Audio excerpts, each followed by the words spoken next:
So this week we're looking at a defensive technique. So one of the, not flaws, because that makes it sound negative, one of the least touched areas in the very first 12 weeks is the defensive side. Because it's so focused on being a declarer, bidding as a declarer, making your contract as a declarer. And I only really touch on defence when I talk about opening leads. And then I kind of go, just get on with it. And you sort of make your own mind up as to how to defend. And I try and give you little bits here, there and everywhere. But there isn't really a lesson on defence. Mainly because it's probably the most hard, most difficult part of the game. So what this is a way of communicating with your partner using the cards that you play as to what suits you like and dislike. And these are known as signals and discards. Now, the reason they have two different names is because they're from two very slightly different scenarios. A signal is when you play a card when you're following suit. So your partner leads something. If you aren't attempting to win the trick because someone's already played a card bigger than yours, you can play a card which says whether you like or dislike that suit being currently led. If you can't follow suit because you haven't got any left, you make a discard. And similarly, you can throw a card which says you like or dislike the suit you're throwing away. You obviously can't like or dislike the suit you're throwing away on because you don't have any of them left. So you give information about a different suit. So signals and discards are incredibly similar, but ever so slightly different. It's essentially you're saying whether you dislike or like whatever suit you're playing. Sometimes you're following suit, sometimes you're not. The most critical time to signal is when your partner leads an ace. That's probably the most important time. Because when your partner leads the ace, what are they promising? The king.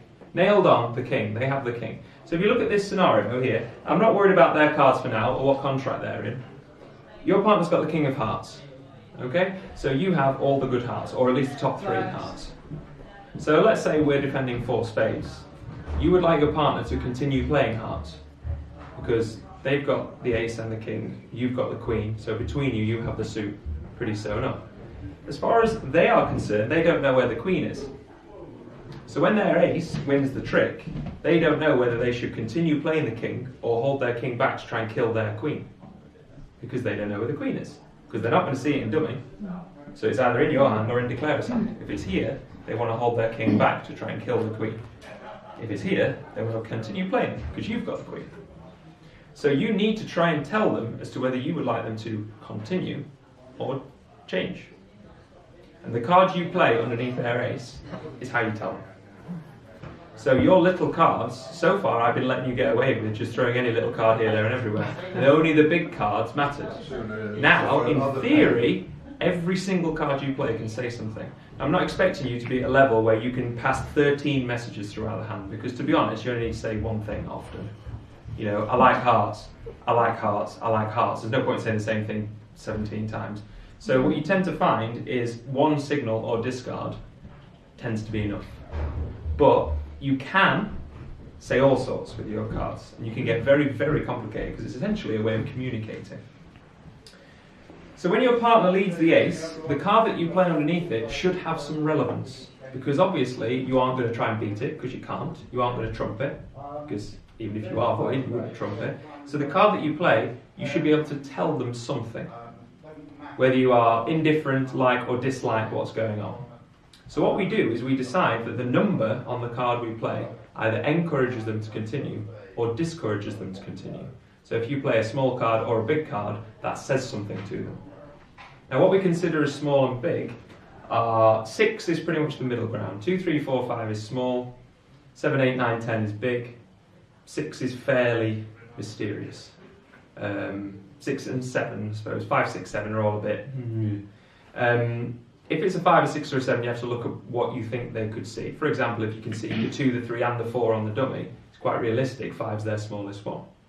And similarly, if the 9, 8, 9 and 10 are on dummy, it's quite realistic that 5's one of their higher ones. It's just you have to kind of make a judgment. But if it's 2, 3, 4 or 8, 9, 10, it's likely to be one of these two things. So we have a little acronym. And the acronym is H.E.L.D. H-E.L.D. So H-E stands for high encouraging. So you can guess what L-D stands for. Low discouraging. Yeah, there you go. See? Now you can agree anything you like. If you've got a regular partner, you can agree that odd cards are encouraging and even cards are discouraging. Or you could agree that 2s and 3s are encouraging and everything else is discouraging. Or you could agree, no, that'd be cheating. I was going to say if you play it with your left hand it's encouraging, your right hand's discouraging, that's cheating. Do you have to declare at the beginning? You have to have it on your system card, the agreement you have in place. You don't have to tell the truth with the cards you play, but you have to declare to the opponents the system that you have in place, your method of communication. So they might say, when you start playing duplicate and you start being a good declarer, you start listening to what they're talking to each other about, you can see them play the 2 and you can ask them, what signals do you play? And they have to tell you the truth. Now that seems balmy in the sense of, well, what's the point in playing them? The reason that there's a point in playing them is because if declarer has the information, your partner does as well. So they're likely to do the right thing, even though there is an eavesdropper. So it's worth telling the truth. Of course you could lie and then deceive everyone, but that might cause problems. But you have to tell them the system you're playing, you don't have to tell them what you meant by your card. So if you play the 2, your partner will say, we're playing high encouraging, low discouraging. It's up to them to work out that the 2 is a low card. Now, when your partner plays the ace, as I said, because we've got the queen, we wish for them to continue. So the card that we play should encourage them, right? So we want to play a high card. So we want to encourage, so I'm not going to put dummy on because it's semi-irrelevant for this particular example. Dummy plays a baby 1. So you want to play the 9. No. The 9. The reason that's kind of unimportant is because the 9 is quite unlikely to have won a trick. I'd like to say impossible. There probably is some scenario where the 9 would have won a trick. But it's very unlikely that the 9 was a relevant card. What is relevant is your partner continues playing hearts now. So the 9 is a very clear message. Keep doing what you're doing. So your partner now knows to continue with hearts. Whether that heart gets trumped or not is kind of by the by. If they happen to trump the second round of hearts, we've not lost anything, because they were always going to do that. But if they don't trump hearts, you will win some hearts. At which stage of the game would you be doing this? Earlier on the better. Yeah. So your first card is often the most important. Your first discard is quite important. You know, as you get to a sort of 11 or 12 cards in, you're constricted as to how many cards you have left. You have to play a 2 because it's your only card left in that suit. Yeah. But you tend to find that you sort of don't bother singling and discarding after about trick 3 or 4 because it starts not to matter anymore. And as I say, your hand is reducing in size, so you run out of options. The first trick, especially when your partner leads an ace, and your first discard are very important times, otherwise it doesn't really matter too much. The first time a suit is played is a good idea, but only if your partner is playing the suit. If the declarer is playing the suit, they are listening to you more intently, because that's the suit they care about. Especially in trumps. You should never signal in trumps, because the trumps are only ever of interest to the declarer. You follow me? So giving the information out is only when your team is leading it, because your team leading it means that your team should have some goodies in it. So that's when your partner cares. If they lead the ace, they care very much as to whether you have the queen or not. If the declarer leads an ace, your partner cares less as to whether you have the queen or not, and in fact it's the declarer who cares whether you have the queen or not. So it's only when you lead a suit, when you breach a suit, if you like. You tend to find that this card, it honestly only really matters very early doors, first few tricks time. Because after that, the defence has sort of taken a shape. You've taken a course. And if you should have played a second heart trick 2, it's too late now. So if you change the cards, so instead of the ace, you've got the king and the queen south, and you've got the jack at the top. So essentially just Would your partner, would that still, he's got top of the, what do you call it? Top of the touching thing in the box. Yeah, thank you. Yeah. And so you would lead the 9. You would still encourage, because you've got a card that helps them. Yeah, yeah. You haven't got the ace, and they're going to learn very quickly you haven't got the ace. Yeah. In fact, the ace might have been played for a dummy in this scenario, but you can still encourage, which says, I have the other one, which must be the jack in this scenario. Right. You only really encourage with it on there. Yeah. There is another scenario you encourage, which I'll get to in a minute, but you only really encourage if you think it's a good idea to keep playing them. Right. So if you've got rid of the ace, you think it's a good idea to keep playing it. Yeah. And if you haven't got a high card, you discourage. You would just, so if you haven't So you play the 2. No, so I meant if you've got a jack but you haven't got a 9, then you've got 2 and 3. If you've got, this is always a question and genuinely doesn't happen in real life, but I take your point. Yeah. If that was your suit, you do the best you can. So you encourage with the 4, basically. it's not encouraging the 4, but your partner might know because they've got king, queen, 9, 8, and they see the 7 and 6 disappear, and they think, where are all the low cards? Yeah. They have to work it out. That's quite difficult, to be fair. I get that question every time I teach this subject. It's a good question, but it just doesn't happen in real life. You tend to find there's always something you can do to help. But that is statistically possible, yeah. You do your best you can. If you have, of course, the reverse scenario is true. You could have no honour, and you want to discourage. And the 6 is... So, in those scenarios, you do your best. You tend to find you can do better, though. Now, the opening lead, especially an opening honour lead, is a really good idea to give a signal. In these scenarios, we haven't been attempting to win the trick. Because we haven't been attempting to win the trick because our partner's already played a card, so we can't beat that trick or don't want to beat that trick. If they lead a baby one, promising an honour of some description, low, like, high, hate. Notice that this is the opposite to low, like, hate, high, hate. It's a bit of a seesaw is the way I see it. When you're on lead, you're doing this. You can, if you like, play high, discouraging, low, encouraging, if you want to keep it all the same. But that doesn't make a very nice activity. Hurdler. You only ever signal when you aren't attempting to win the trick. So, if I give us Queen, 9, what was it, 6, 2, something like that, back to the normal heart suit. A low heart lead suggests an honour from our partner. So if declarer plays a small one, we don't want to signal to say we have an honour, because if we signal with the 9, declarer can win the 10. So signalling doesn't supersede actual card play. You only signal when you don't need to try and win the trick. So therefore, you play the Queen to try and win the trick. If declarer, however, plays the ace, you can't now win the trick. So now you're back to signalling. So you only signal when you can afford to, naturally. I have once seen it where the reason I put this bit in is because I've seen it in one lesson where it went low card, they had the ace king, and they played the 9 saying, I really like this suit. And then they played the 10. I go, you don't signal when you can win the trick. Oh, but they know I've got them now, yeah, but you're not going to make them now. So you only signal when you can afford to, i.e. you don't attempt to win the trick. So in this scenario, when they play the ace from dummy, you just play the 9 to say, I think it's a good idea you continue them. Now, whether we have the king as our side or not is sort of irrelevant. If the king's there, it doesn't really matter what's going on in this suit. If the king's here, you really would like your partner to continue that suit. If they get the chance. They might not get the lead again. The whole point of this subject really is it's good to try and tell your partner something because they might be in a position later where they don't know what to do.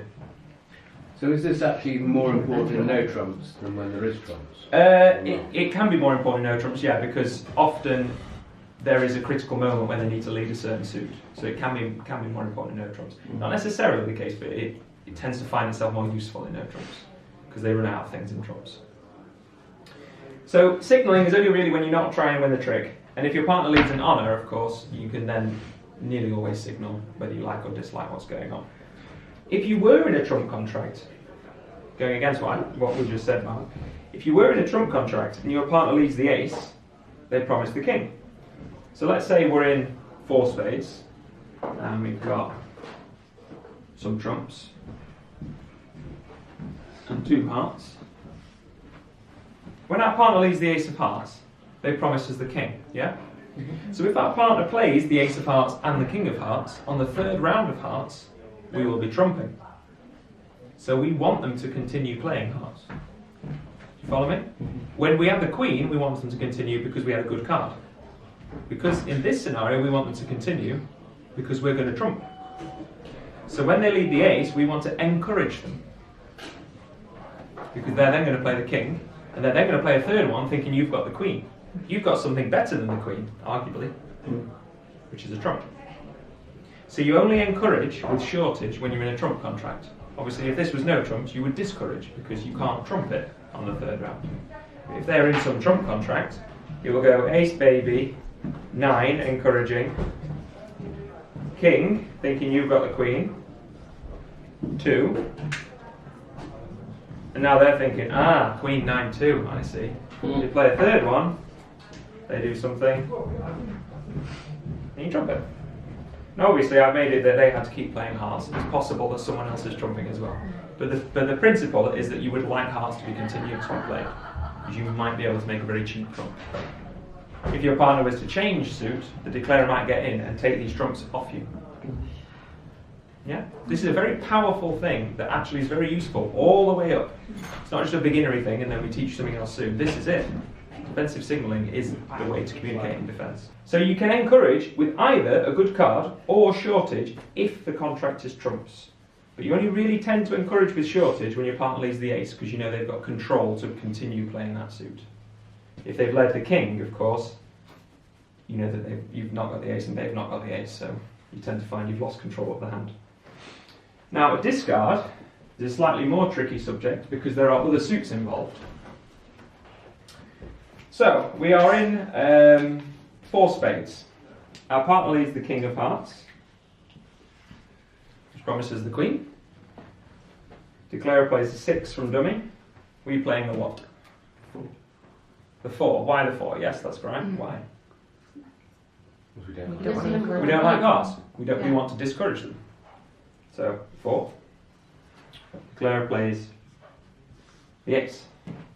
Now there's an interesting point here, just going on a slight tangent. When our partner leads the king, we know declarer has the ace, because they would lead the ace if they had ace, king, queen.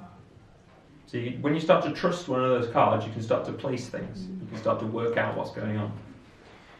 Declarer plays the ace of spades, which your partner plays a baby one. Again, I'm putting an X because should not signal in trumps, so they'll just play any trump. Low one. We play our 3, because we have to. They play a low trump. Our partner plays another low trump. They play the king. Now we've come to a position where we can tell our partner something else, because we are about to discard. So a discard is when you're not following the suit. You can say something about the suit that you discard. So the suit that we choose to throw away is we can say something, i.e. lead me one of these or don't lead me one of these, depending whether you encourage or discourage. What suit do we want? Diamonds. Now they've got the ace, but we'd like it a lot if our partner led a diamond through the ace, because that will trap their jack. We'll stop them making any kind of untoward tricks in diamonds. So we want a diamond led. We want a diamond led by our partner, so we need to tell our partner we like diamonds. Interestingly, there are 2 ways to say we want a diamond. We could either encourage diamonds or discourage clubs. Because we don't like spades because we've just thrown away. We've already discouraged hearts, so there are only 2 suits left. So if we encourage diamonds, that says I'd like a diamond. If we discourage clubs, that say I don't want a club, which means you don't want a club, a heart or a spade, which means you must want a diamond. You see? So you can be clever. I think the 10 of diamonds is an important card because it's sat over the jack 9. So I don't want to throw that away to encourage our partner to play a diamond. It's probably relevant, but not necessarily. Whereas our clubs are useless. We can afford a club, certainly.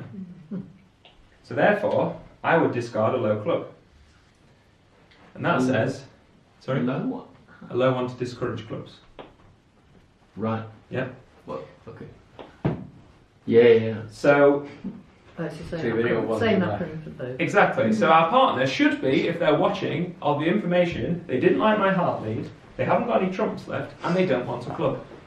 That's a lot of deductions, isn't it? For a Tuesday night. So therefore, How do we know they haven't got any spades left? because we're discarding on spades being led.